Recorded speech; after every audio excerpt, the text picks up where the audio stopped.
कर्नाटकात खासगी नोकऱ्यांवर आरक्षण मिळणार नाही का असा सवाल आता उपस्थित होतोय। कारण एकीकडे सरकारकडून घोषणा करण्यात आली होती, पण त्याच्यामध्येच ही घोषणा, ही जी योजना आहे ती थांबवण्यात आल्याची माहिती सुद्धा समोर येते।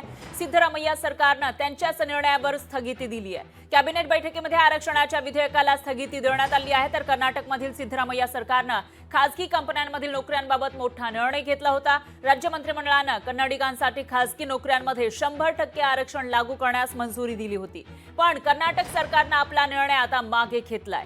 सिद्धरामय्या सरकारनं त्यांच्याच निर्णयावर स्थगिती दिलेली आहे, त्यामुळे खासगी नोकऱ्यांमध्ये कानडी लोकांना आता आरक्षण मिळणार नाही किंवा त्यासाठी त्यांना वाट पाहावी लागू शकते। कर्नाटकमधील काँग्रेस सरकार त्यांच्या निर्णयावर पूर्णपणे ठाम होतं। हे विधेयक विधिमंडळामध्ये पारित होईल असंही सांगितलं जात होतं, पण या विधेयकामुळे मोठा वाद निर्माण झाला। विधेयकाला होत असलेल्या विरोधापुढे कर्नाटक सरकारनं माघार घेतल्याचं दिसतंय।